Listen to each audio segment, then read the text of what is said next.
War of the Worlds by H. G. Wells. Book 1. The Coming of the Martians. Chapter 1. The Eve of War. No one would have believed in the last years of the 19th century that this world was being watched keenly and closely by intelligences greater than man's and yet as mortal as his own. That as men busied themselves about their various concerns, they were being scrutinized and studied, perhaps almost as narrowly as a man with a microscope might scrutinize the transient creatures that swarm and multiply in a drop of water.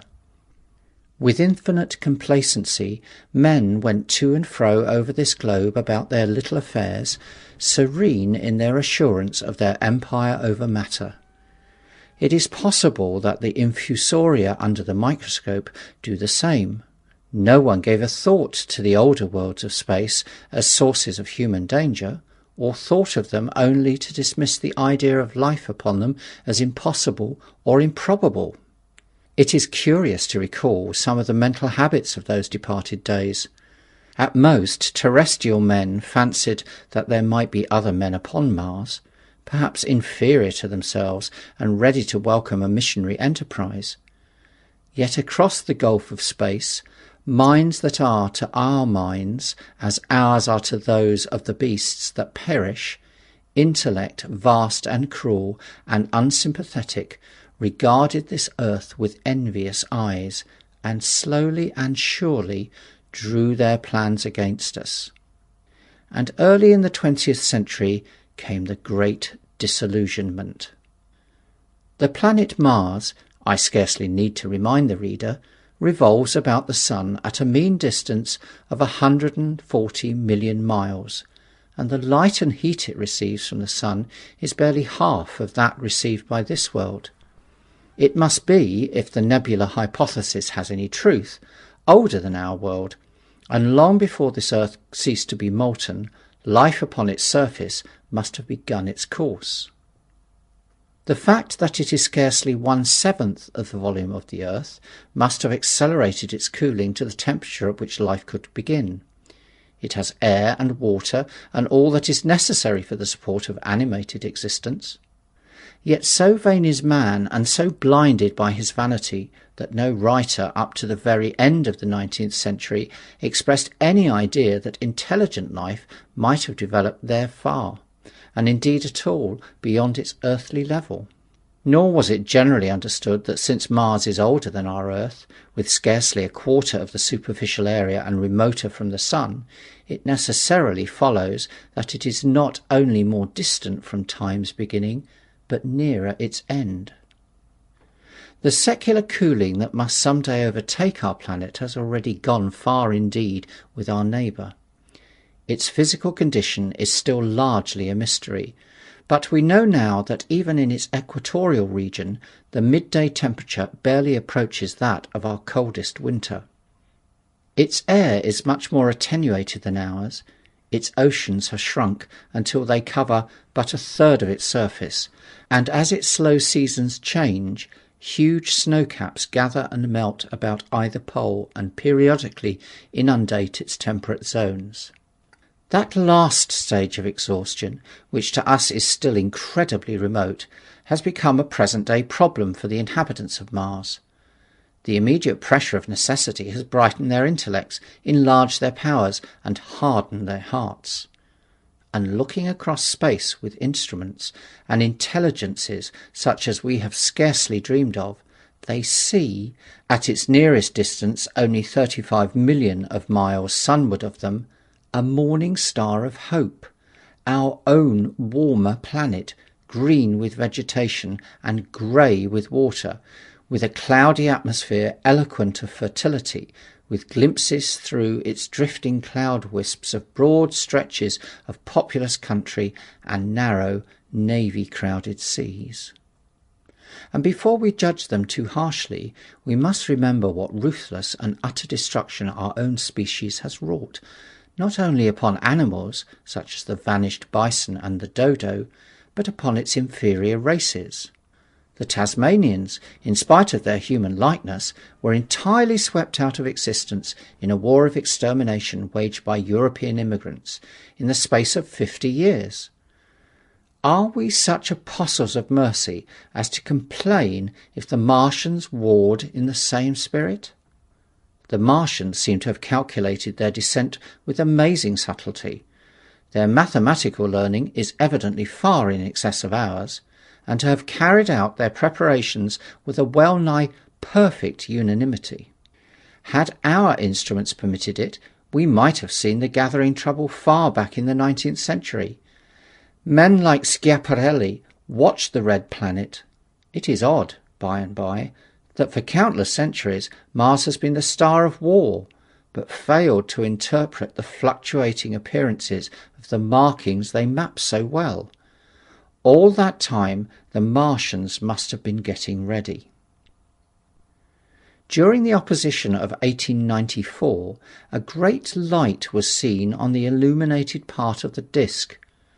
First at the Lick Observatory, then by Perrotin in Nice, and then by other observers. English readers heard of it first in the issue of Nature, dated August 2nd. I am inclined to think that this blaze may have been the casting of the huge gun, in the vast pit sunk into their planet, from which their shots were fired at us. Peculiar markings, as yet explained, were seen near the site of that outbreak during the next two oppositions. The storm burst upon us 6 years ago now. As Mars approached opposition, Avail of Java set the wires of the astronomical exchange palpitating with the amazing intelligence of a huge outbreak of incandescent gas upon the planet. It had occurred towards midnight of the 12th. The spectroscope, to which he had at once resorted, indicated a mass of flaming gas, chiefly hydrogen, moving with an enormous velocity towards this earth. This jet of fire had become invisible about 12:15. He compared it to a colossal puff of flame suddenly and violently squirted out of the planet, as flaming gases rushed out of a gun. A singularly appropriate phrase it proved. Yet the next day there was nothing of this in the papers except a little note in the Daily Telegraph, and the world went in ignorance of one of the gravest dangers that ever threatened the human race.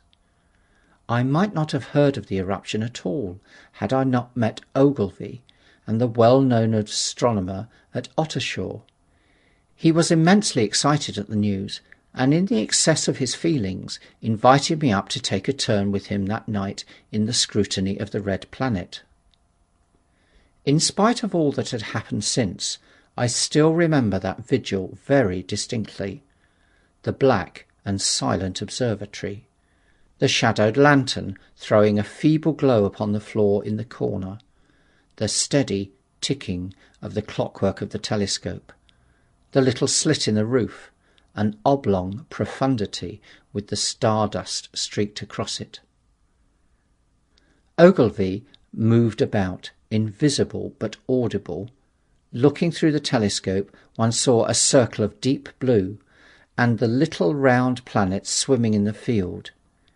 It seemed such a little thing, so bright and small and still, faintly marked with transverse stripes and slightly flattened from the perfect round. But so little it was, so silvery warm, a pinhead of light. It was as if it quivered, but really this was the telescope vibrating with the activity of the clockwork that kept the planet in view. As I watched, the planet seemed to grow larger and smaller, and to advance and recede, but that was simply that my eye was tired. 40 millions of miles it was from us, more than 40 millions of miles of void. Few people realise the immensity of vacancy in which the dust of the material universe swims. Near it in the field, I remember, were 3 faint points of light, 3 telescopic stars infinitely remote, and all around it was the unfathomable, darkness of empty space.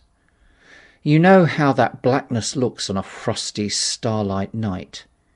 In a telescope it seems far profounder.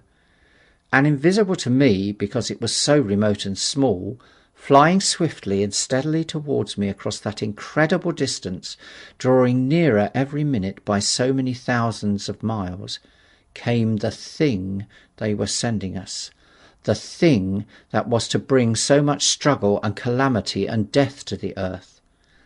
I never dreamed of it then as I watched. No one on earth dreamed of that unerring missile. That night, too, there was another jetting out of gas from the distant planet. I saw it. A reddish flash at the edge, the slightest projection of the outline just as the chronometer struck midnight. And at that I told Ogilvy, and he took my place.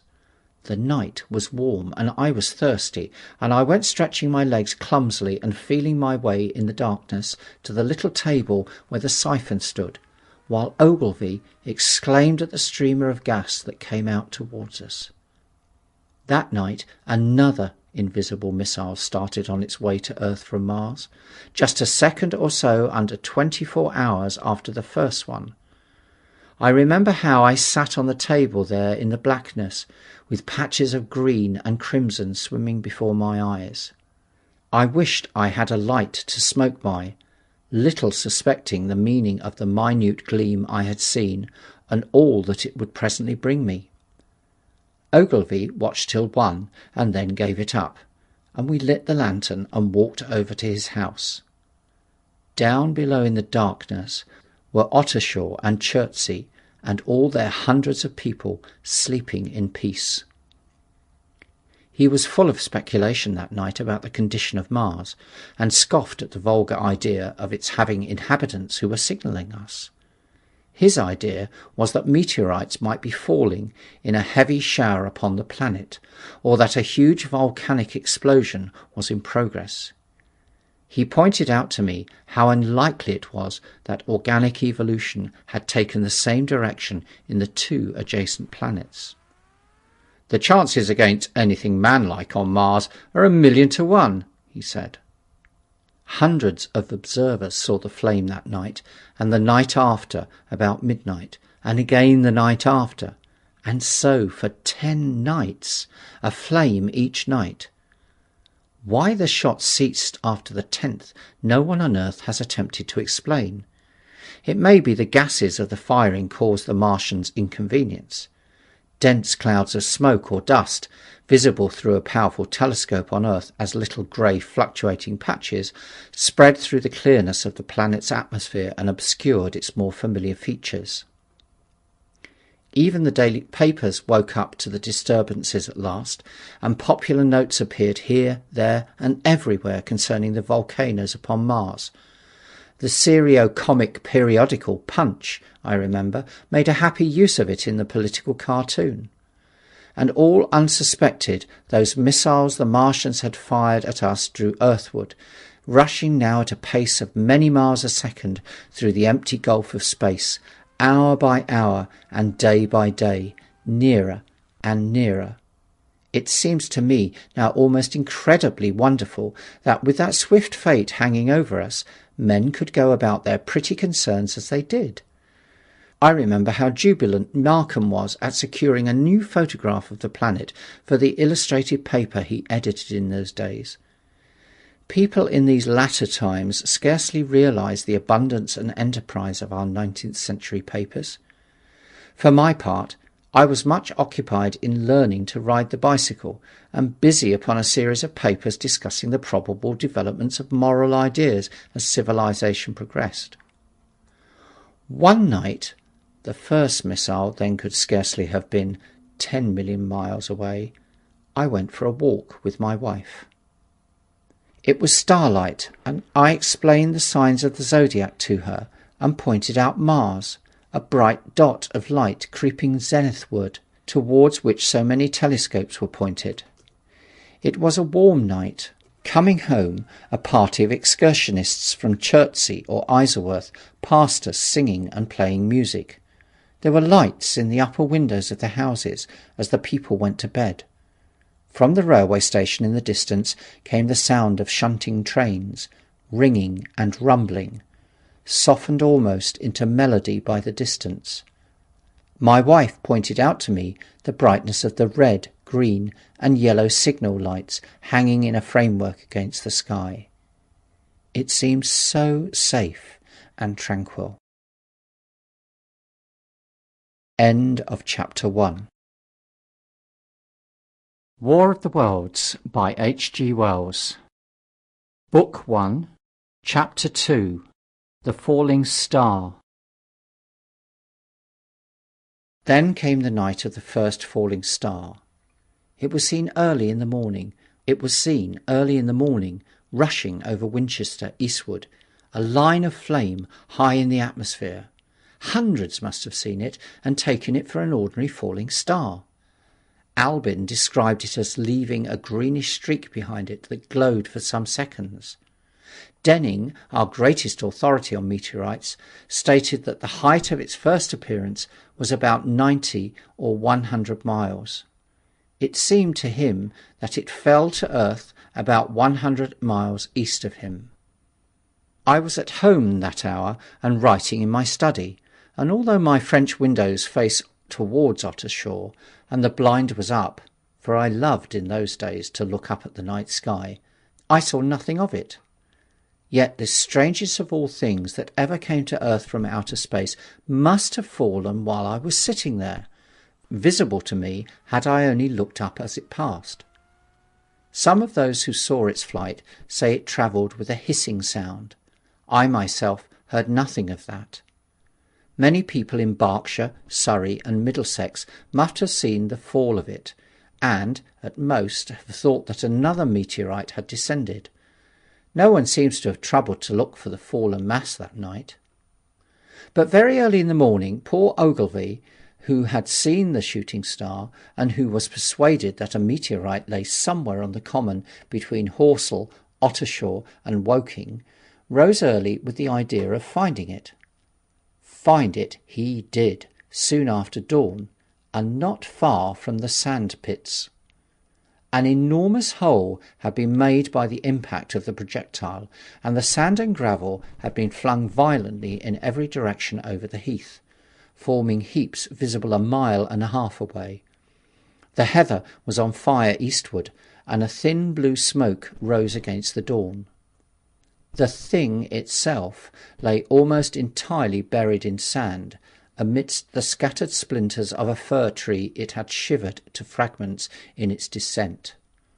The uncovered part had the appearance of a huge cylinder, caked over and its outline softened by the thick, scaly, dun-coloured incrustation. It had a diameter of about 30 yards. He approached the mass, surprised at the size, and more so at the shape, since most meteorites are rounded more or less completely. It was, however, still so hot from its flight through the air as to forbid his near approach. A stirring noise within its cylinder he ascribed to the unequal cooling of its surface, for at that time it had not occurred to him that it might be hollow.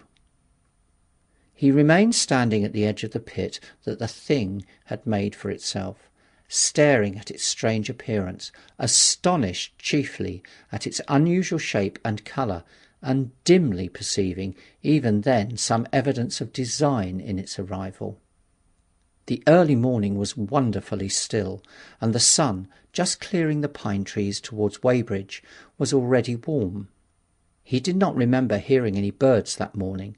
There was certainly no breeze stirring, and the only sounds were the faint movements from within the cindery cylinder. He was all alone on the common.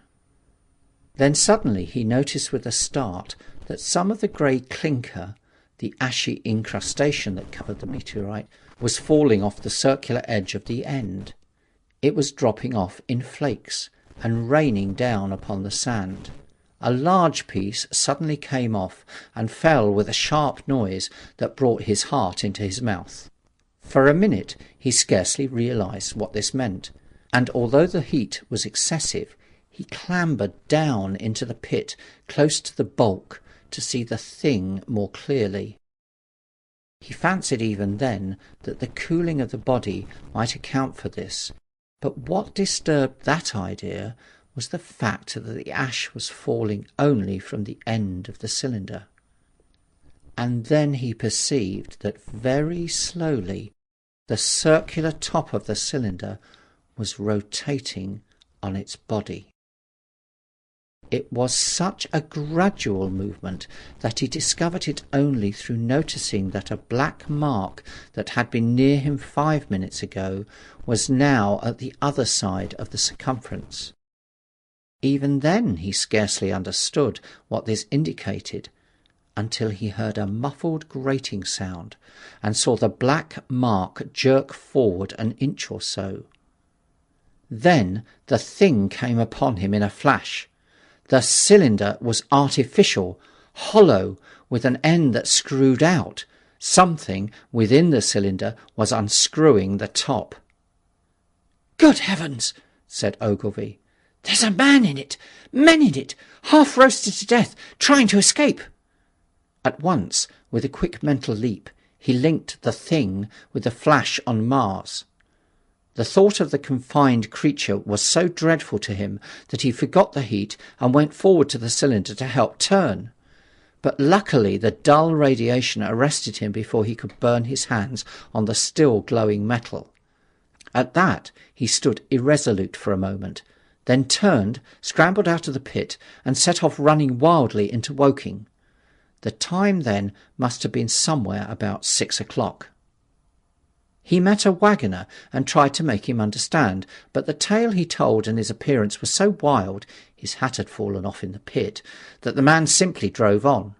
He was equally unsuccessful with the potman, who was just unlocking the doors of the public house by Horsell Bridge. The fellow thought he was a lunatic at large, and made an unsuccessful attempt to shut him into the tap-room.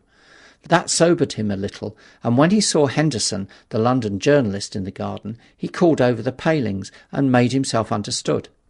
"Henderson," he called, "you saw the shooting star last night?" "Well," said Henderson, "it's out on Horsell Common, now." "Good Lord," said Henderson, "fallen meteorite? That's good." "But it's something more than a meteorite. It's a cylinder, an artificial cylinder, man, and there's something inside." Henderson stood up with his spade in his hand. "What's that?" he said. He was deaf in one ear. Ogilvy told him all that he had seen. Henderson was a minute or so taking it in. Then he dropped his spade, snatched up his jacket, and came out into the road. The two men hurried back at once to the common, and found the cylinder still lying in the same position. But now the sounds inside had ceased, and a thin circle of bright metal showed between the top and the body of the cylinder. Air was either entering or escaping at the rim, with a thin, sizzling sound. They listened, rapped on the scaly burnt metal with a stick, and meeting with no response, they concluded the man or men inside must be insensible or dead. Of course, the two were quite unable to do anything. They shouted consolation and promises, and went off back to the town again to get help. One can imagine them, covered with sand, excited and disordered, running up the little street in the bright sunlight, just as the shop folks were taking down their shutters and people were opening their bedroom windows. Henderson went into the railway station at once in order to telegraph the news to London. The newspaper articles had prepared men's mind for the reception of the idea. By 8 o'clock a number of boys and unemployed men had already started for the common to see the dead men from Mars. That was the form the story took. I heard of it first from my newspaper boy about 8:45, when I went out to get my daily chronicle. I was naturally startled, and lost no time in going out and across the Ottershaw bridge to the sandpits. End of chapter 2. War of the Worlds by H.G. Wells. Book 1, Chapter 3, On Horsell Common. I found a little crowd of perhaps 20 people surrounding the huge hole in which the cylinder lay. I have already described the appearance of that colossal bulk embedded in the ground. The turf and gravel about it seemed charred as if by a sudden explosion. No doubt its impact had caused a flash of fire. Henderson and Ogilvy were not there. I think they perceived that nothing was to be done for present and had gone away to breakfast at Henderson's house. There were 4 or 5 boys sitting on the edge of the pit with their feet dangling and amusing themselves, until I stopped them, by throwing stones at the giant mass. After I had spoken to them about it, they began playing at touch in and out of the group of bystanders. Among these were a couple of cyclists, a jobbing gardener I employed sometimes, a girl carrying a baby, Greg the butcher and his little boy, and 2 or 3 loafers and golf caddies who were accustomed to hang about the railway station. There was very little talking. Few of the common people in England had anything but the vaguest astronomical ideas in those days. Most of them were staring quietly at the big table-like end of the cylinder, which was still as Ogilvy and Henderson had left it. I fancy the popular expectation of a heap of charred corpses was disappointed at this inanimate bulk. Some went away while I was there, and other people came. I clambered into the pit and fancied I heard a faint movement under my feet. The top had certainly ceased to rotate. It was only when I got close to it that the strangeness of this object was at all evident to me. At the first glance it was really no more exciting than an overturned carriage or a tree blown across the road. Not so much so, indeed. It looked like a rusty gas float. It required a certain amount of scientific education to perceive that the grey scale of the thing was no common oxide, that the yellowish-white metal that gleamed in the crack between the lid and the cylinder had an unfamiliar hue. Extraterrestrial had no meaning for most of the onlookers. At that time it was quite clear in my own mind that the thing had come from the planet Mars, but I judged it improbable that it contained any living creature. I thought the unscrewing might be automatic. In spite of Ogilvy, I still believed that there were men in Mars. My mind ran fancifully on the possibilities of it containing manuscript, on the difficulties in translation that might arise, whether we should find coins and models in it, and so forth. Yet it was a little too large for assurance on this idea. I felt an impatience to see it opened. About 11, as nothing seemed happening, I walked back, full of such thought, to my home in Maybury. But I found it difficult to get to work upon my abstract investigations. In the afternoon the appearance of the common had altered very much. The early editions of the evening papers had startled London with enormous headlines. "A message received from Mars," "Remarkable story from Woking," and so forth. In addition, Ogilvy's wire to the Astronomical Exchange had roused every observatory in the 3 kingdoms. There were 6 flies or more from the Woking station standing in the road by the sandpits, a basket chaise from Cobham, and a rather lordly carriage. Beside that there were quite a heap of bicycles. In addition, a large number of people must have walked, in spite of the heat of the day, from Woking and Chertsey, so that there were altogether quite a considerable crowd, 1 or 2 gaily dressed ladies among the others. It was glaringly hot, not a cloud in the sky nor a breath of wind, and the only shadow was that of the few scattered pine trees. The burning heather had been extinguished, but the level ground towards Ottershaw was blackened as far as one could see, and still giving off vertical streamers of smoke. An enterprising sweetstuff dealer in the Cobham Road had sent up his son with a barrow-load of green apples and ginger beer. Going to the edge of the pit, I found it occupied by a group of about 6 men, Henderson, Ogilvy, and a tall fair-haired man that I afterwards learnt was Stent, the astronomer royal, with several workmen wielding spades and pickaxes. Stent was giving directions in a clear, high-pitched voice. He was standing on the cylinder, which was now evidently much cooler, His face was crimson and streaming with perspiration, and something seemed to have irritated him. A large portion of the cylinder had been uncovered, though its lower end was still embedded. As soon as Ogilvy saw me among the staring crowd on the edge of the pit, he called to me to come down, and asked me if I would mind going over to see Lord Hilton, the lord of the manor. The growing crowd, he said, was becoming a serious impediment to their excavations, especially the boys. They wanted a light railing put up and help to keep the people back. He told me that a faint stirring was occasionally still audible within the case, but that the workmen had failed to unscrew the top, as it afforded no grip to them. The case appeared to be enormously thick, and it was possible that the faint sounds we heard represented a noisy tumult in the interior. I was very glad to do as he asked, and so become one of the privileged spectators within the contemplated enclosure. I failed to find Lord Hilton at his house, but I was told he was expected from London by the 6 o'clock train from Waterloo, and as it was then about 5:15, I went home and had some tea, and walked up to the station to waylay him. End of chapter 3. War of the Worlds by H.G. Wells. Book 1, Chapter 4. The Cylinder Opens. When I returned to the common, the sun was setting. Scattered groups were hurrying from the direction of Woking, and 1 or 2 persons were returning. The crowd about the pit had increased, and stood out black against the lemon yellow of the sky, a couple of 100 people perhaps. There were raised voices, and some sort of a struggle appeared to be going on about the pit. Strange imaginings passed through my mind. As I drew nearer, I heard Stent's voice. "Keep back! Keep back!" A boy came running towards me. "It's moving," he said to me as he passed. "A screwing, and a screwing out. I don't like it. I'm going home, I am."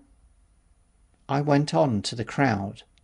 There were really, I should think, 200 or 300 people elbowing and jostling one another, the 1 or 2 ladies there being by no means the least active. "He's fallen in the pit!" cried someone. "Keep back!" said several. The crowd swayed a little, and I elbowed my way through. Everyone seemed greatly excited. I heard a peculiar humming sound from the pit. "I say," said Ogilvy, "help keep these idiots back. We don't know what's in the confounded thing, you know." I saw a young man, a shop assistant in Woking, I believe he was, standing on the cylinder and trying to scramble out of the hole again. The crowd had pushed him in. The end of the cylinder was being screwed out from within. Nearly 2 feet of the shining screw projected. Somebody blundered against me, and I narrowly missed being pitched on top of the screw. I turned, and as I did so, the screw must have come out, for the lid of the cylinder fell onto the gravel with a ringing concussion. I struck my elbow into the person behind me and turned my head towards the thing again. For a moment that circular cavity seemed perfectly black. I had the sunset in my eyes. I think everyone expected to see a man emerge, possibly something a little unlike a terrestrial man, but in all essentials a man. I know I did. But looking, I presently saw something stirring within the shadow. Greyish, billowy movements, one above another, and then 2 luminous discs, like eyes. Then something resembling a little grey snake, about the thickness of a walking stick, coiled up and out of the writhing middle and wriggled in the air towards me, and then another. A sudden chill came over me. There was a loud shriek from a woman behind. I half turned, keeping my eyes fixed upon the cylinder still, from which other tentacles were now projecting, and began pushing my way back from the edge of the pit. I saw astonishment giving place to horror on the faces of the people about me. I heard inarticulate exclamations on all sides. There was a general movement backwards. I saw the shopman struggling still on the edge of the pit. I found myself alone, and saw the people on the other side of the pit running off, Stent among them. I looked again at the cylinder, and ungovernable terror gripped me. I stood petrified and staring. A big, greyish, rounded bulk, the size, perhaps, of a bear, was rising slowly and painfully out of the cylinder. As it bulged up and caught the light, it glistened like wet leather. Two large, dark-coloured eyes were regarding me steadfastly. The mass that framed them, the head of the thing, was rounded and had, one might say, a face. There was a mouth under the eyes, the lipless brim of which quivered and panted and dropped saliva. The whole creature heaved and pulsated convulsively. A lank tentacular appendage gripped the edge of the cylinder. Another swayed in the air. Those who have never seen a living Martian can scarcely imagine the strange horror of its appearance, the peculiar V-shaped mouth with its pointed upper lip, the absence of brow ridges, the absence of a chin beneath the wedge-like lower lip, the incessant quivering of its mouth, the gorgon groups of tentacles, the tumultuous breathing of the lungs in a strange atmosphere, the evident heaviness and painfulness of movement due to the greater gravitational energy of the earth. Above all, the extraordinary intensity of the immense eyes were at once vital, intense, inhuman, crippled, and monstrous. There was something fungoid on its oily brown skin, something in the clumsy deliberation of the tedious movements unspeakably nasty. Even at this first encounter, this first glimpse, I was overcome with disgust and dread.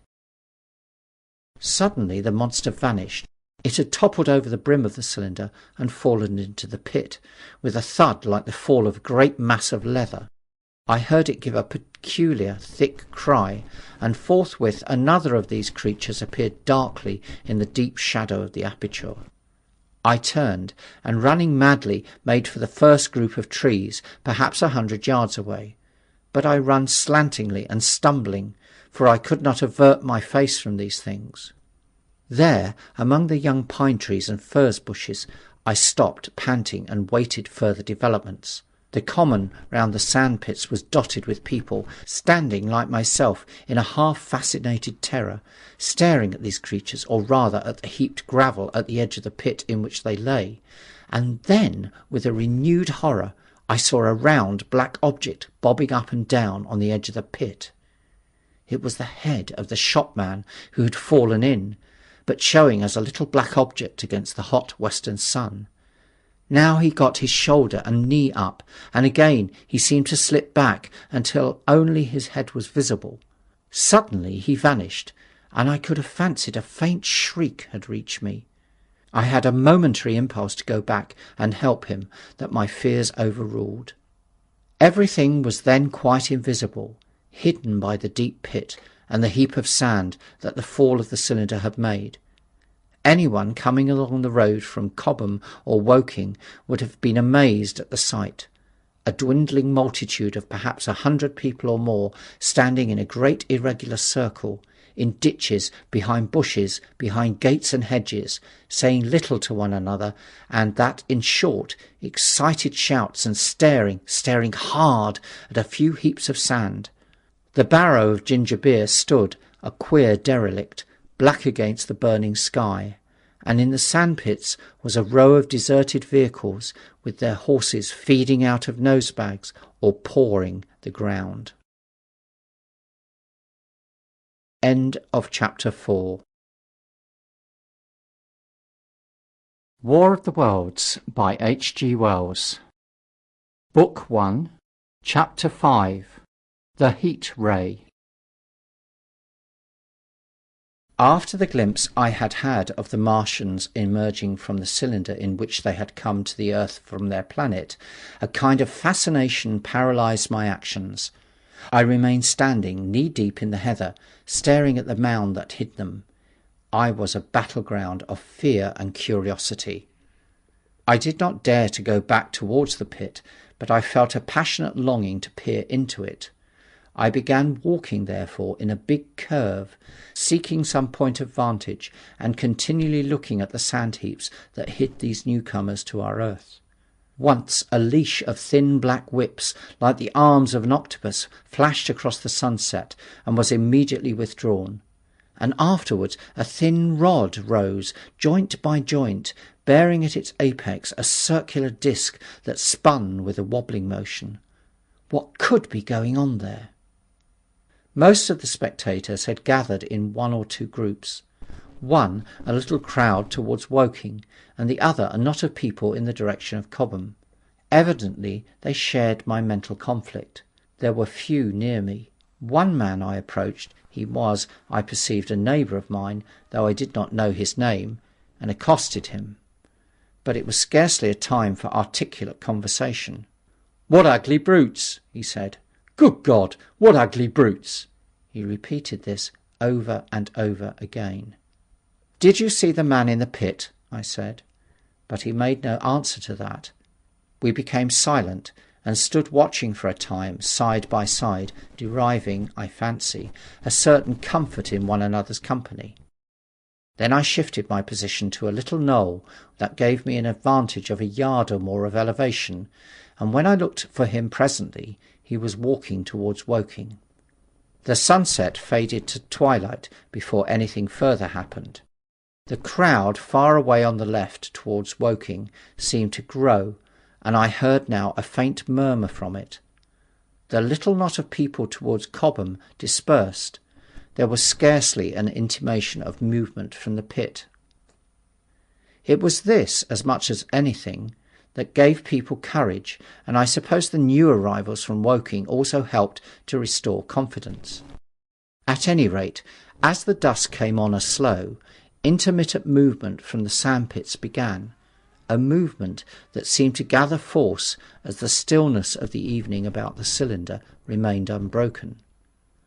Vertical black figures in twos and threes would advance, stop, watch, and advance again, spreading out as they did so in a thin irregular crescent that promised to enclose the pit in its attendant horns.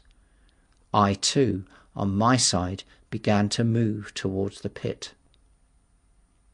Then I saw some cabmen and others had walked boldly into the sandpits and heard the clatter of hoofs and the grind of wheels. I saw a lad trundling off the barrel of apples, and then, within 30 yards of the pit, advancing from the direction of Horsell, I noted a little black knot of men, the foremost of whom was waving a white flag. This was the deputation. There had been a hasty consultation, and since the Martians were evidently, in spite of their repulsive forms, intelligent creatures, it had been resolved to show them, by approaching them with signals, that we too were intelligent. Flutter, flutter went the flag, first to the right, then to the left. It was too far for me to recognise anyone there, but afterwards I learned that Ogilvy, Stent and Henderson were with others in this attempt at communication. This little group had in its advance dragged inward, so to speak, the circumference of the now almost complete circle of people, and a number of dim black figures followed at a discreet distance. Suddenly there was a flash of light, and a quantity of luminous greenish smoke came out of the pit in 3 distinct puffs, which drove up, one after the other, straight into the still air. This smoke, or flame perhaps would be the better word for it, was so bright that the deep blue sky overhead and the hazy stretches of brown common towards Chertsey, set with black pine trees, seemed to darken abruptly as these puffs arose, and to remain the darker after the dispersal. At the same time a faint hissing sound became audible. Beyond the pit stood the little wedge of people with the white flag at its apex, arrested by these phenomena, a little knot of small, vertical black shapes upon the black ground. As the green smoke arose, their faces flashed out pallid green, and faded again as it vanished. Then slowly the hissing passed into a humming, into a long, loud, droning noise. Slowly a humped shape rose out of the pit, and the ghost of a beam of light seemed to flicker out from it. Forthwith flashes of actual flame, A bright glare, leaping from one to another, sprang from the scattered group of men. It was as if some invisible jet impinged upon them and flashed into white flame. It was as if each man was suddenly and momentarily turned into fire. Then, by the light of their own destruction, I saw them staggering and falling, and their supporters turning to run. I stood staring, not as yet realizing that this was death leaping from man to man in that little distant crowd. All I felt was that it was something very strange, an almost noiseless and blinding flash of light, and a man fell headlong and lay still. And as the unseen shaft of heat passed over them, pine trees burst into fire, and every dry furze bush became with one dull thud a mass of flames. And far away towards Knapp Hill I saw flashes of trees and hedges and wooden buildings suddenly set alight. It was sweeping round swiftly and steadily, this flaming death, this invisible, inevitable sword of heat. I perceived it coming towards me by the flashing bushes it touched, and was too astounded and stupefied to stir. I heard the crackle of fire in the sandpits, and the sudden squeal of a horse that was suddenly stilled. Then it was as if an invisible yet intensely heated figure were drawn through the heather between me and the Martians, and all along a curving line beyond the sandpits the dark ground smoked and crackled. Something fell with a crash far away to the left, where the road from Working Station opens out on the common. Forthwith the hissing and humming ceased, and the black dome-like object sank slowly out of sight into the pit. All of this had happened with such swiftness that I had stopped motionless, dumbfounded and dazzled by the flashes of light. Had that death swept through a full circle, it must have inevitably slain me in my surprise. But it passed and spared me, and left the night about me suddenly dark and unfamiliar. The undulating common now seemed dark almost to blackness, except where its roadway lay grey and pale under the deep blue sky of the early night. It was dark and suddenly void of men. Overhead the stars were mustering, and in the west the sky was still a pale, bright, almost greenish blue. The tops of the pine trees and the roofs of Horsell came out sharp and black against the western afterglow. The Martians and their appliances were altogether invisible, save for that thin mast upon which their restless mirror wobbled. Patches of bush and isolated trees here and there smoked and glowed still, and the houses towards Woking Station were sending up spires of flame into the stillness of the evening air. Nothing was changed save for that and a terrible astonishment. The little group of black specks with the flag of white had been swept out of existence, and the stillness of the evening, so it seemed to me, had scarcely been broken. It came to me that I was upon this dark common, helpless, unprotected, and alone. Suddenly, like a thing falling upon me from without, came fear. With an effort, I turned and began a stumbling run through the heather. The fear I felt was no rational fear, but a panic terror not only of the Martians, but of the dusk and stillness all about me. Such an extraordinary effect in unmanning me it had, that I ran weeping silently as a child might do. Once I had turned, I did not dare to look back. I remember I felt an extraordinary persuasion that I was being played with, that presently, when I was upon the very verge of safety, this mysterious death, as swift as the passage of light, would leap after me from the pit about the cylinder and strike me down. End of chapter 5. War of the Worlds by H.G. Wells. Book 1, Chapter 6. The Heat Ray in the Cobham Road. It is still a matter of wonder how the Martians are able to slay men so swiftly and so silently. Many think that in some way they are able to generate an intense heat in a chamber of practically absolute non-conductivity. This intense heat they project in a parallel beam against any object they choose, by means of a polished parabolic mirror of unknown composition, much as the parabolic mirror of a lighthouse projects a beam of light. But no one has absolutely proved these details. However it is done, it is certain that a beam of heat is the essence of the matter. Heat and invisible instead of visible light. Whatever is combustible flashes into flame at its touch. Lead runs like water, it softens iron, cracks and melts glass, and when it falls upon water, incontinently that explodes into steam. That night nearly 40 people lay under the starlight about the pit, charred and distorted beyond recognition, and all night long the common from Horsell to Maybury was deserted and brightly ablaze. The news of the massacre probably reached Cobham, Woking and Ottershaw about the same time. In Woking, the shops had closed when the tragedy happened, and a number of people, shop people and so forth, attracted by the stories they had heard, were walking over the Horsell Bridge and along the road between the hedges that run out at last upon the common. You may imagine the young people brushed up after the labours of the day, and making this novelty, as they would make any novelty, the excuse for walking together and enjoying a trivial flirtation. You may figure to yourself the hum of voices along the road in the gloaming. As yet, of course, few people in Woking even knew that the cylinder had opened, though poor Henderson had sent a messenger on a bicycle to the post office with a special wire to an evening paper. As these folks came out by twos and threes upon the common, they found little knots of people talking excitingly and peering at the spinning mirror over the sandpits, and the newcomers were, no doubt, soon infected by the excitement of the occasion. By 8:30, when the deputation was destroyed, there may have been a crowd of 300 people or more at this place, besides those who had left the road to approach the Martians nearer. There were 3 policemen too, one of whom was mounted, doing their best under instructions from Stent to keep the people back and deter them from approaching the cylinder.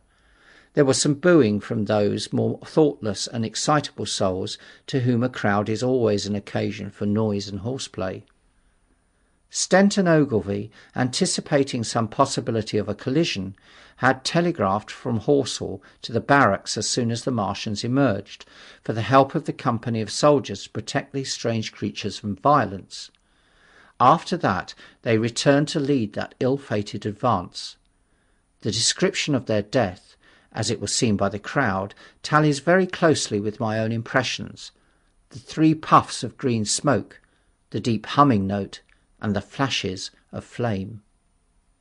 But that crowd of people had a far narrower escape than mine. Only the fact that a hummock of heathery sand intercepted the lower part of the heat ray saved them.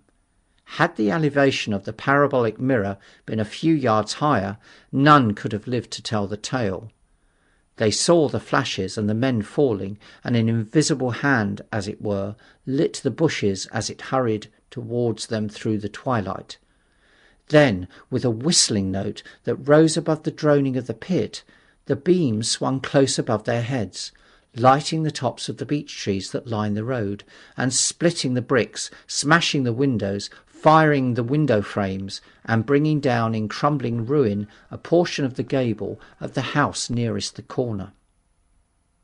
In the sudden thud, hiss and glare of the igniting trees, the panic-stricken crowd seems to have swayed hesitatingly for a moment. Sparks and burning twigs began to fall into the road, and single leaves like puffs of flame. Hats and dresses caught fire. Then came crying from the common. There were shrieks and shouts, and suddenly a mounted policeman came galloping through the confusion with his hands clasped over his head, screaming. "They're coming!" a woman shrieked, and incontinently everyone was turning and pushing at those behind in order to clear their way to Woking again. They must have bolted as blindingly as a flock of sheep. Where the road grows narrow and black between the high banks, the crowd jammed, and a desperate struggle occurred. All that crowd did not escape. 3 persons at least, 2 women and a little boy, were crushed and trampled there, and left to die amid the terror and the darkness. End of chapter 6. War of the Worlds by H. G. Wells. Book 1, Chapter 7. How I reached home. For my own part, I remember nothing of my flight except the stress of blundering against trees and stumbling through the heather. All about me gathered the invisible terrors of the Martians. That pitiless sword of heat seemed whirling to and fro, flourishing overhead before it descended and smote me out of life. I came into the road between the crossroads and Horsell, and ran along this to the crossroads. At last I could go no further. I was exhausted with the violence of my emotion and of my flight, and I staggered and fell by the wayside. That was near the bridge that crosses the canal by the gasworks. I fell and lay still. I must have remained there for some time. I sat up, strangely perplexed. For a moment, perhaps, I could not clearly understand how I came there. My terror had fallen from me like a garment. My hat had gone, and my collar had burst away from its fastener. A few minutes before, there had only been 3 real things before me: the immensity of the night and space and nature, my own feebleness and anguish, and the near approach of death. Now it was as if something turned over, and the point of view altered abruptly. There was no sensible transition from one state of mind to the other. I was immediately the self of every day again, a decent, ordinary citizen. The silent common, the impulse of my flight, the starting flames, were as if they had been in a dream. I asked myself, had these latter things indeed happened? I could not credit it.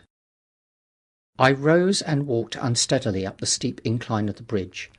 My mind was blank wonder. My muscles and nerves seemed drained of their strength. I dare say I staggered drunkenly. A head rose over the arch, and the figure of a workman carrying a basket appeared. Beside him ran a little boy. He passed me, wishing me good night. I was minded to speak to him, but did not.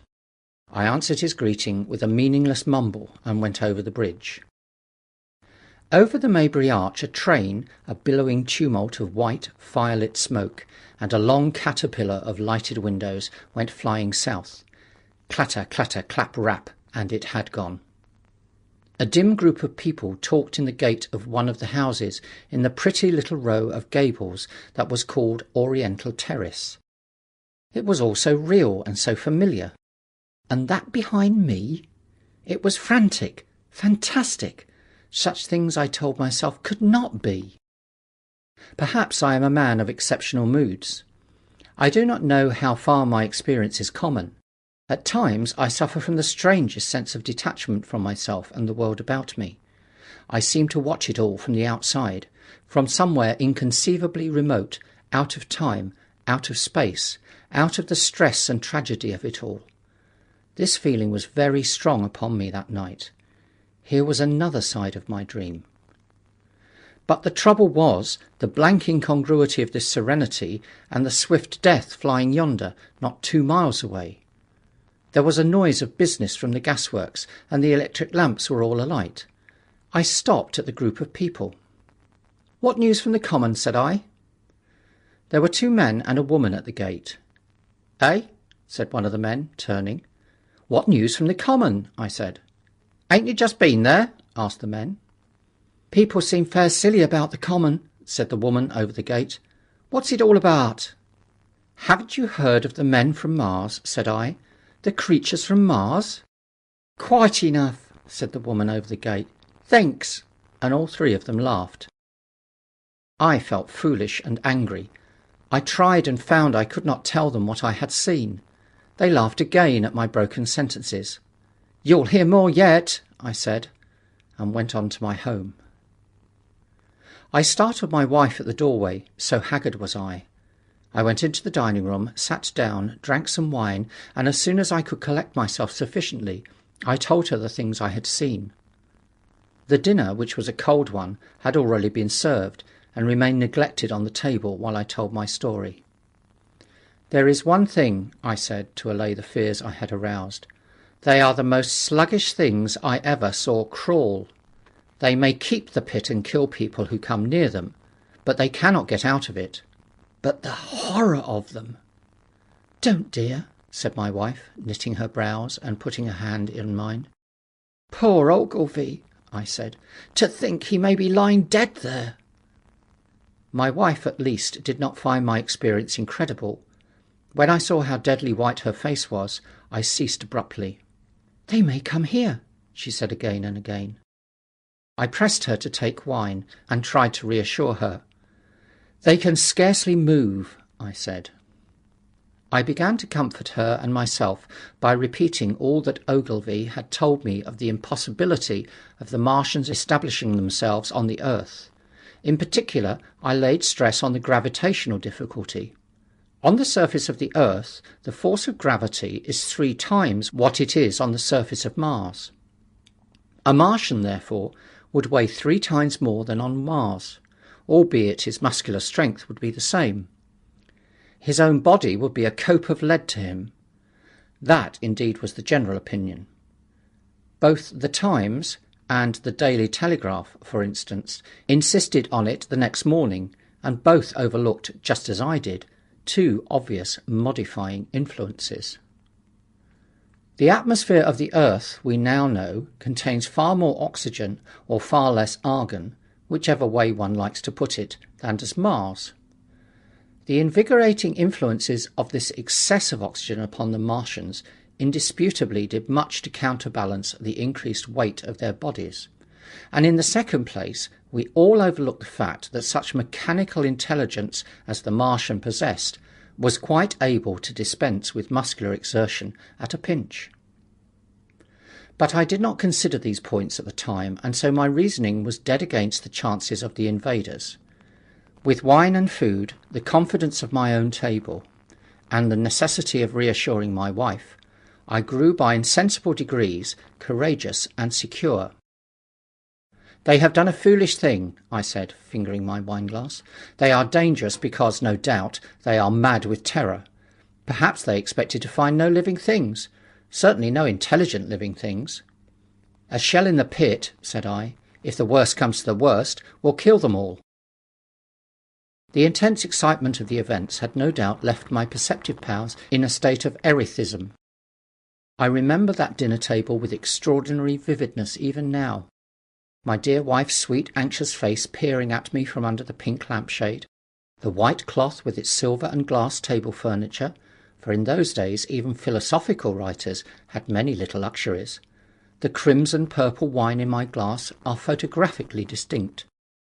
At the end of it, I sat tempering nuts with a cigarette, regretting Ogilvy's rashness and denouncing the short-sighted timidity of the Martians. So some respectable dodo in the Mauritius might have lauded it in his nest and discussed the arrival of that shipful of pitiless sailors in want of animal food.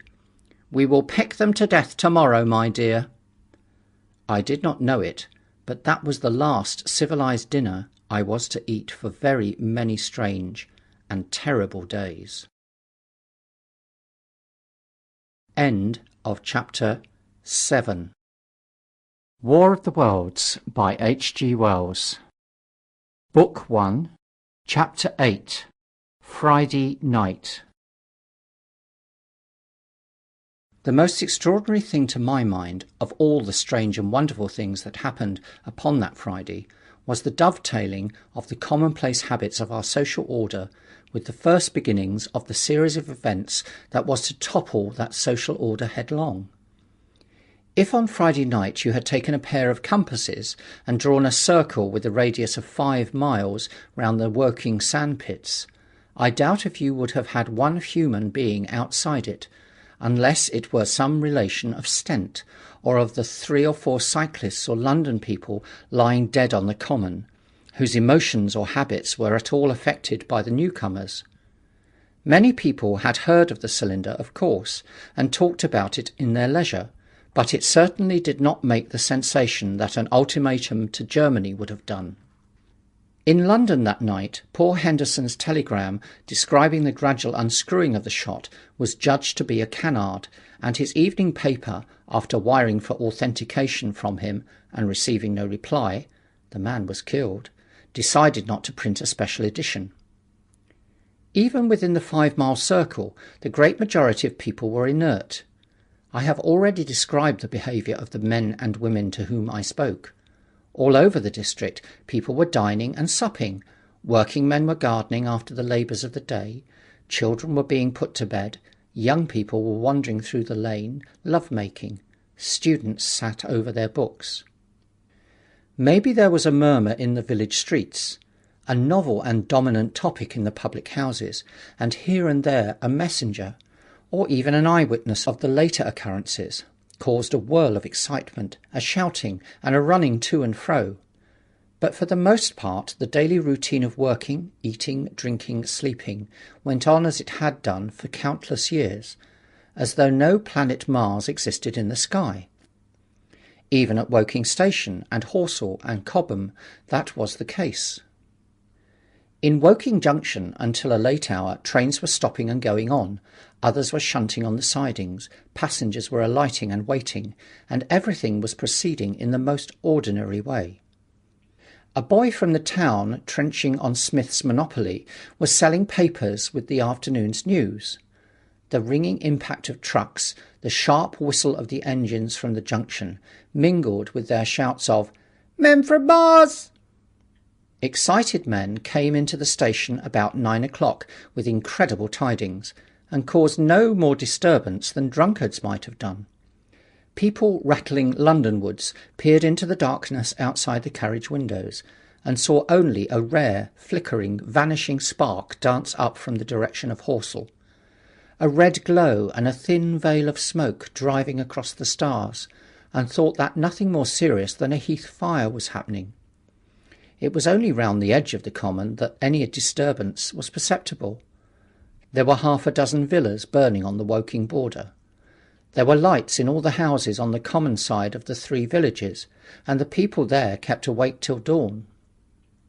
A curious crowd lingered restlessly, people coming and going, but the crowd remaining, both on the Cobham and Horsell bridges. 1 or 2 adventurous souls, it was afterwards found, went into the darkness and crawled quite near the Martians, but they never returned, for now and again a light ray, like the beam of a warship's searchlight, swept the common, and the heat ray was ready to follow. Save for such, that big area of common was silent and desolate, and the charred bodies lay about on it all night under the stars, and all the next day. A noise of hammering from the pit was heard by many people. So you have the state of things on Friday night. In the centre, sticking into the skin of our old planet Earth like a poisoned dart, was this cylinder. But the poison was scarcely working yet. Around it, in a patch of silent common, smouldering in places, and with a few dark, dimly seen objects lying in contoured attitudes here and there. Here and there was a burning bush or tree. Beyond was a fringe of excitement, and farther than that fringe the inflammation had not crept as yet. In the rest of the world the stream of life still flowed as it had flowed for immemorial years. The fever of war that would presently clog vein and artery, deaden nerve and destroy brain, had still to develop. All night long the Martians were hammering and stirring, sleepless, indefatigable, at work upon the machines they were making ready, and ever and again a puff of greenish-white smoke whirled up to the starlit sky. About 11, a company of soldiers came through Horsell and deployed along the edge of the common to form a cordon. Later, a second company marched through Cobham to deploy on the north side of the common. Several officers from the Inkerman barracks had been on the common earlier in the day, and one, Major Eden, was reported to be missing. The colonel of the regiment came to the Cobham Bridge and was busy questioning the crowd at midnight.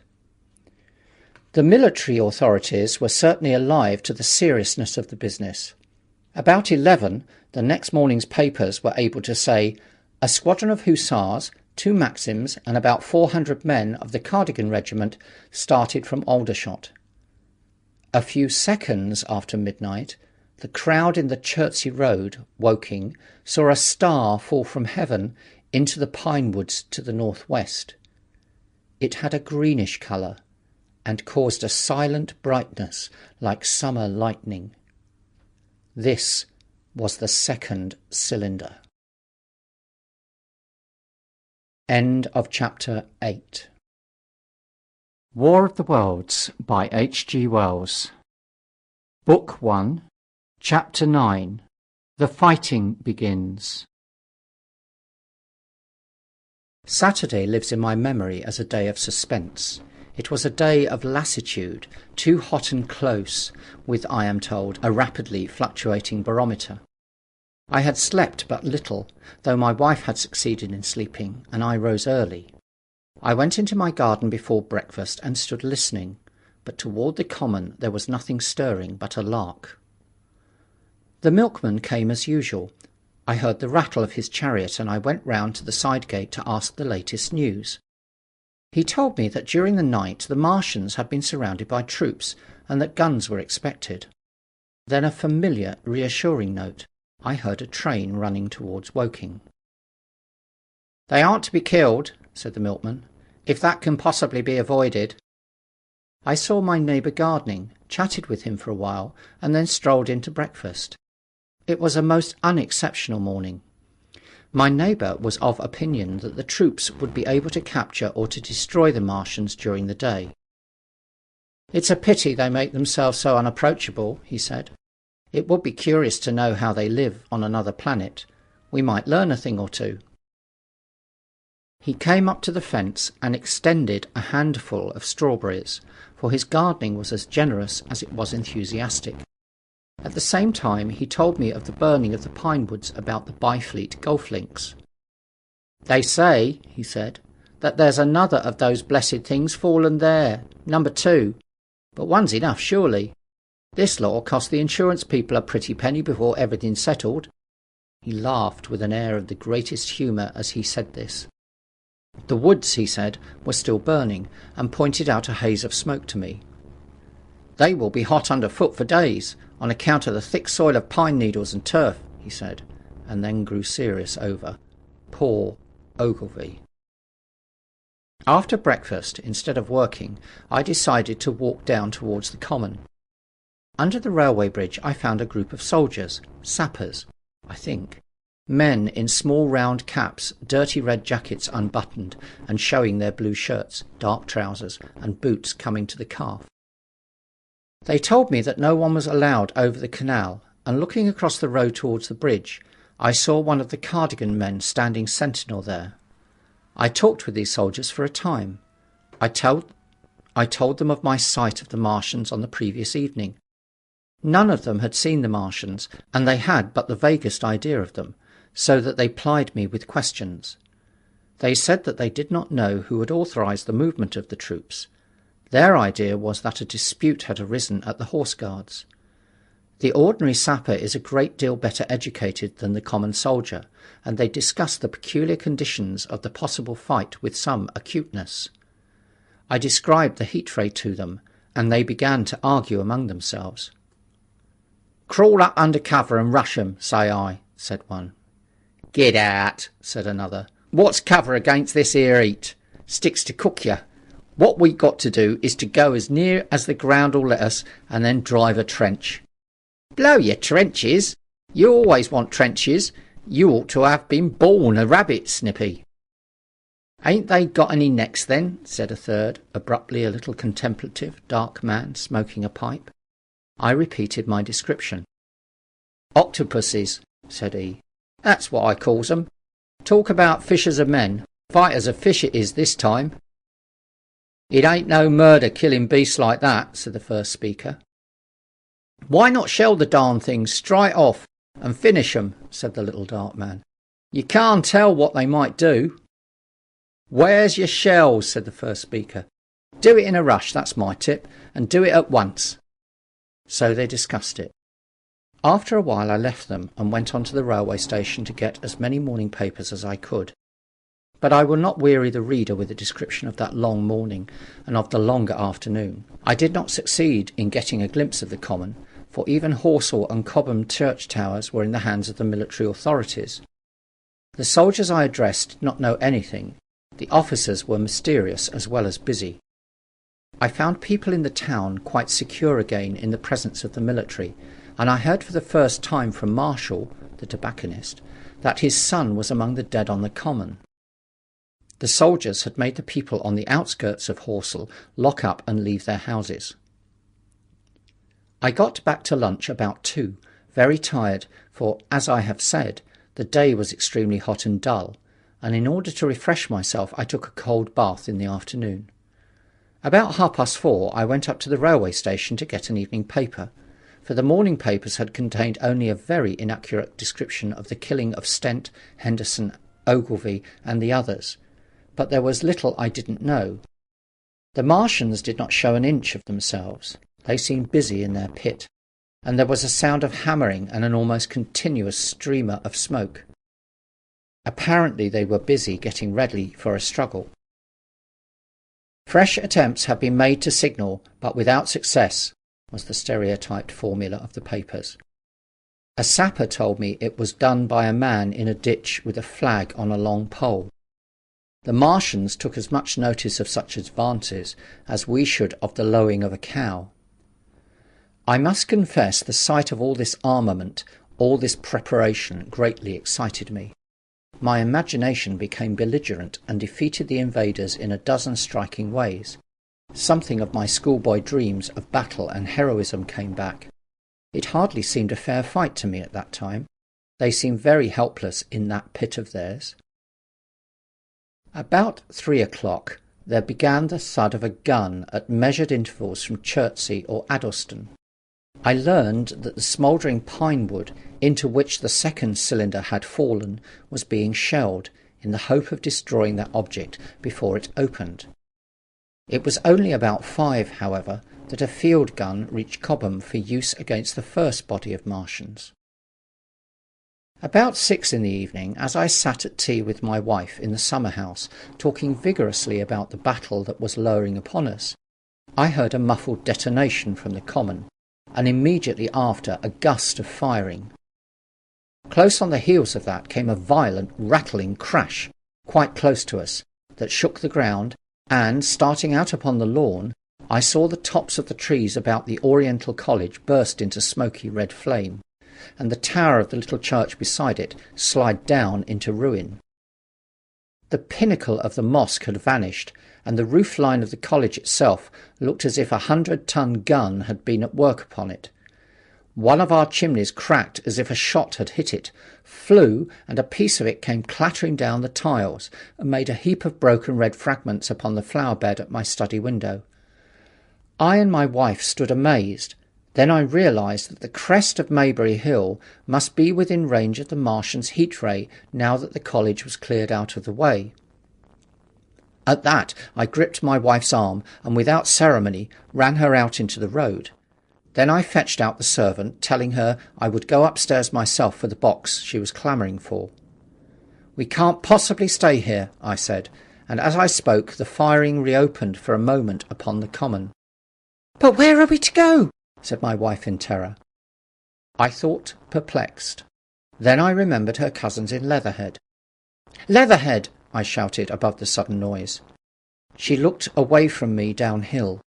The people were coming out of their houses, astonished. "How are we to get to Leatherhead?" she said. Down the hill I saw a bevy of hussars ride under the railway bridge. 3 galloped through the open gates of the Oriental College.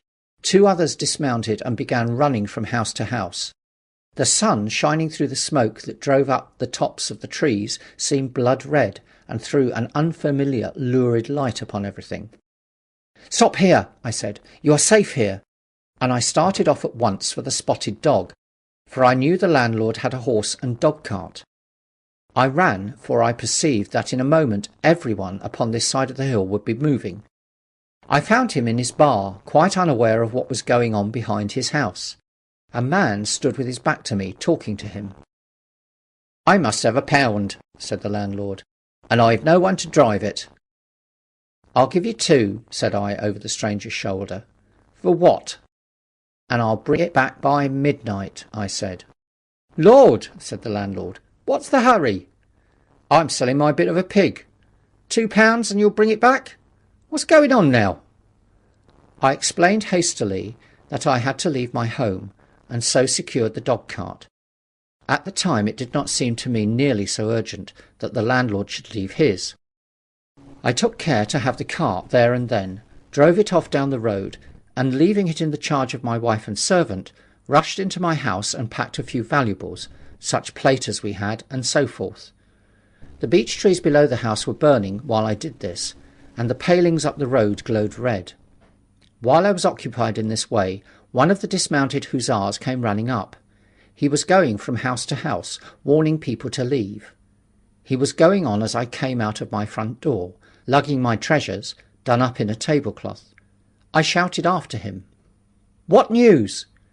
He turned, stared, bawled something about crawling out in a thing like a dish cover, and ran on to the gate of the house at the crest. A sudden whirl of black smoke driving across the road hid him for a moment. I ran to my neighbour's door and rapped to satisfy myself of what I already knew, that his wife had gone to London with him and had locked up their house. I went in again, according to my promise, to get my servant's box, lugged it out, clapped it beside her on the tail of the dog-cart, and then caught the reins and jumped up into the driver's seat beside my wife. In another moment we were clear of the smoke and noise, and spanking down the opposite slope of Maybury Hill towards Old Woking. In front was a quiet, sunny landscape, a wheat field ahead on either side of the road, and the Maybury Inn with its swinging sign. I saw the doctor's cart ahead of me. At the bottom of the hill I turned my head to look up the hillside I was leaving. Thick streamers of black smoke, shot with threads of red fire, were driving up into the still air and throwing dark shadows upon the green tree tops eastward. The smoke already extended far away to the east and west, to the Byfleet pine woods eastward, and to Woking on the west. The road was dotted with people running towards us. And very faint now, but very distinct through the hot, quiet air, one heard the whir of a machine gun that was presently stilled, and an intermittent cracking of rifles. Apparently the Martians were setting fire to everything within range of their heat ray. I am not an expert driver, and I had immediately to turn my attention to the horse. When I looked back again, the second hill had hidden the black smoke. I slashed the horse with the whip and gave him a loose rein until Woking and Send lay between us and that quivering tumult. I overtook and passed the doctor between Woking and Send. End of chapter 9. War of the Worlds by H.G. Wells. Book 1, Chapter 10. In the Storm. Leatherhead is about 12 miles from Maybury Hill. The scent of hay was in the air through the lush meadows beyond Pireford, and the hedges on either side were sweet and gay with multitudes of dog roses. The heavy firing that had broken out while we were driving down Maybury Hill ceased as abruptly as it began, leaving the evening very peaceful and still. We got to Leatherhead without misadventure about 9 o'clock, and the horse had an hour's rest while I took supper with my cousins and commended my wife to their care. My wife was curiously silent throughout the drive, and seemed oppressed with forebodings of evil. I talked to her reassuringly, pointing out that the Martians were tied to the pit by sheer heaviness, and at the utmost could not but crawl a little out of it. But she only answered in monosyllables. Had it not been for my promise to the innkeeper, she would, I think, have urged me to stay in Leatherhead that night. Would that I had. Her face, I remember, was very white as we parted. For my own part, I had been feverishly excited all day. Something very like the war fever that occasionally runs through a civilized community had got into my blood, and in my heart I was not so very sorry that I had to return to Maybury that night. I was even afraid that the last fusillade that I heard might mean the extermination of our invaders from Mars. I can best express my state of mind by saying that I wanted to be in at the death. It was nearly 11 when I started to return. The night was unexpectedly dark to me. Walking out of the lighted passage of my cousin's house, it seemed indeed black, and it was as hot and close as the day. Overhead the clouds were driving fast, albeit not a breath stirred the shrubs about us. My cousin's man lit both lamps. Happily, I knew the road intimately. My wife stood in the light of the doorway and watched me until I jumped up into the dog-cart. Then abruptly she turned and went in, leaving my cousins side by side wishing me good hap. I was a little depressed at first with the contagion of my wife's fears, but very soon my thoughts reverted to the Martians. At that time I was absolutely in the dark as to the course of the evening's fighting. I did not know even the circumstances that had precipitated the conflict. As I came through Ockham, for that was the way I returned, and not through Send and Old Woking, I saw along the western horizon a blood-red glow, which as I drew nearer crept slowly up the sky. The driving clouds of the gathering thunderstorm mingled there with masses of black and red smoke. Ripley Street was deserted, and except for a lighted window or so the village showed not a sign of life. But I narrowly escaped an accident at the corner of the road to Pireford, where a knot of people stood with their backs to me. They said nothing to me as I passed. I do not know what they knew of the things happening beyond the hill, nor do I know if the silent houses I passed on my way were sleeping securely, or deserted and empty, or harassed and watching against the terror of the night. From Ripley until I came through Pireford, I was in the valley of the Wey, and the red glare was hidden from me. As I ascended the little hill beyond Pireford Church, the glare came into view again, and the trees about me shivered with the first intimation of the storm that was upon me. Then I heard midnight pealing out from Pireford Church behind me, and then came the silhouette of Maybury Hill, with its tree-tops and roofs black and sharp against the road. Even as I beheld this, a lurid green glare lit the road about me, and showed the distant woods towards Addlestone. I felt a tug at the reins. I saw that the driving clouds had been pierced, as it were, by a thread of green fire, suddenly lighting their confusion and falling into the field to my left. It was the third falling star.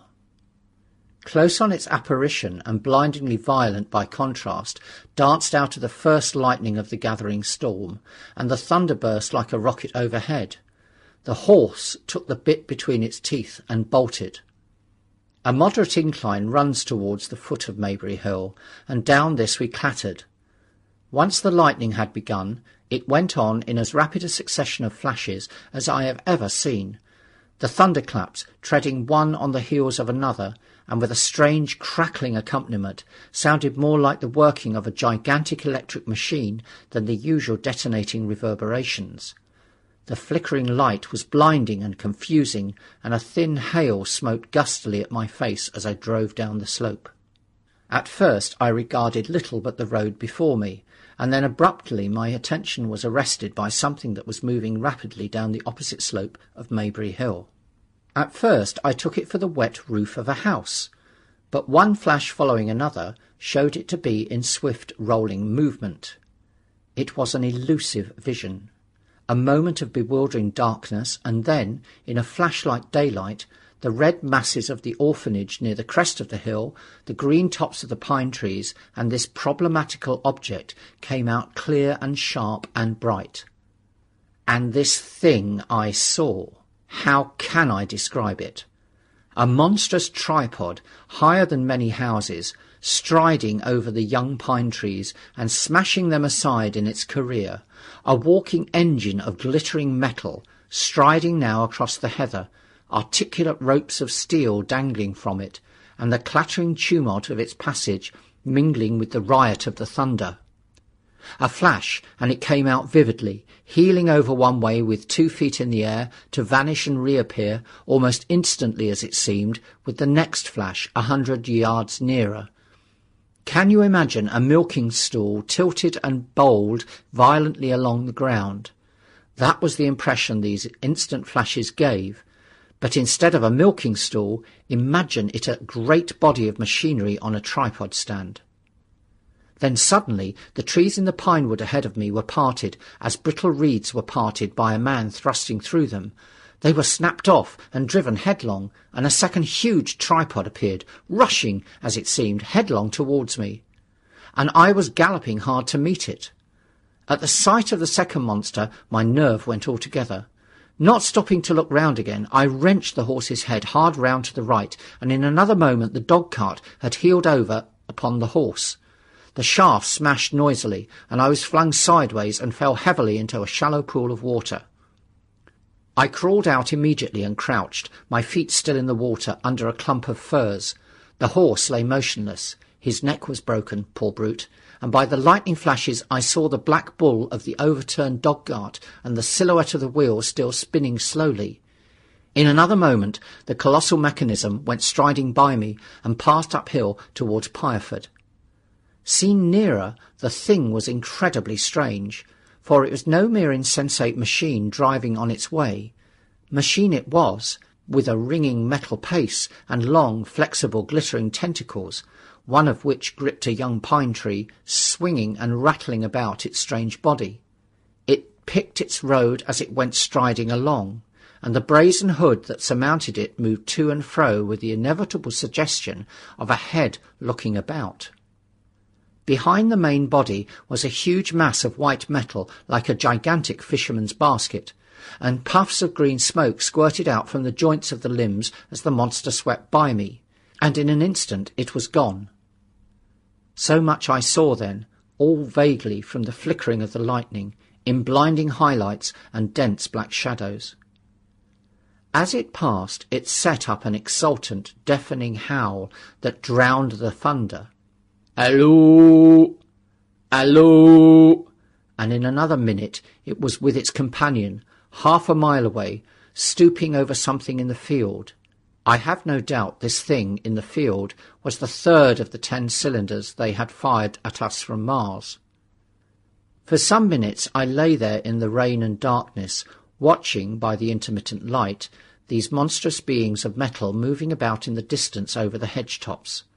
A thin hail was now beginning, and as it came and went, their figures grew misty and then flashed into clearness again. Now and then came a gap in the lightning, and the night swallowed them up. I was soaked with hail above and puddle water below. It was some time before my blank astonishment would let me struggle up the bank to a drier position or think at all about my imminent peril. Not far from me was a little one-roomed squatter's hut of wood, surrounded by a patch of potato garden. I struggled to my feet at last, and crouching and making use of every chance of cover, I made a run for this. I hammered at the door, but I could not make the people hear, if there were any people inside, and after a time I desisted, and availing myself of a ditch for the greater part of the way, succeeded in crawling unobserved by these monstrous machines into the pine woods towards Maybury. Under cover of this I pushed on, wet and shivering now, towards my own house. I walked among the trees, trying to find the footpath. It was very dark indeed in the wood, for the lightning was now becoming infrequent, and the hail, which was pouring down in a torrent, fell in columns through the gaps in the heavy foliage. If I had fully realized the meaning of all the things that I had seen, I should have immediately worked my way round through Byfleet to Street Cobham, and so gone back to rejoin my wife at Leatherhead. But that night the strangeness of things about me and my physical wretchedness prevented me, for I was bruised, weary, wet to the skin, deafened and blinded by the storm. I had a vague idea of going on to my own house, and that was as much motive as I had. I staggered through the trees, fell into a ditch and bruised my knees against a plank, and finally splashed out into the lane that ran down from the College Arms. I say splashed, for the storm water was sweeping the sand down the hill in a muddy torrent. There in the darkness a man blundered into me and sent me reeling back. He gave a cry of terror, sprang sideways, and rushed on before I could gather my wits sufficiently to speak to him. So heavy was the stress of the storm just at this place that I had the hardest task to win my way up the hill. I went close up to the fence on the left and worked my way along its palings. Near the top I stumbled upon something soft, and by a flash of lightning saw between my feet a heap of black broadcloth and a pair of boots. Before I could distinguish clearly how the man lay, the flicker of light had passed. I stood over him waiting for the next flash. When it came, I saw that he was a sturdy man, cheaply but not shabbily dressed. His head was bent under his body, and he lay crumpled up close to the fence, as though he had been flung violently against it. Overcoming the repugnance natural to one who has never before touched a dead body, I stooped and turned over him to feel for his heart.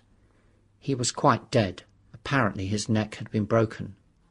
The lightning flashed for a third time, and his face leapt upon me. I sprang to my feet. It was the landlord of the Spotted Dog, whose conveyance I had taken. I stepped over him gingerly and pushed up the hill. I made my way by the police station and the College Arms towards my own house. Nothing was burning on the hillside, though from the common there still came a red glare and a rolling tumult of ruddy smoke beating up against the drenching hail.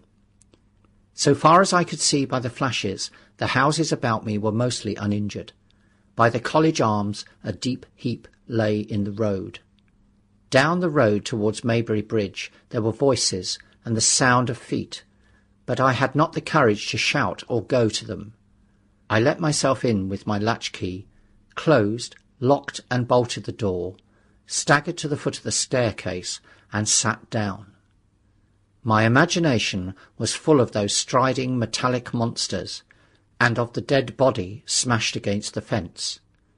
I crouched at the foot of the staircase with my back to the wall, shivering violently. End of chapter 10.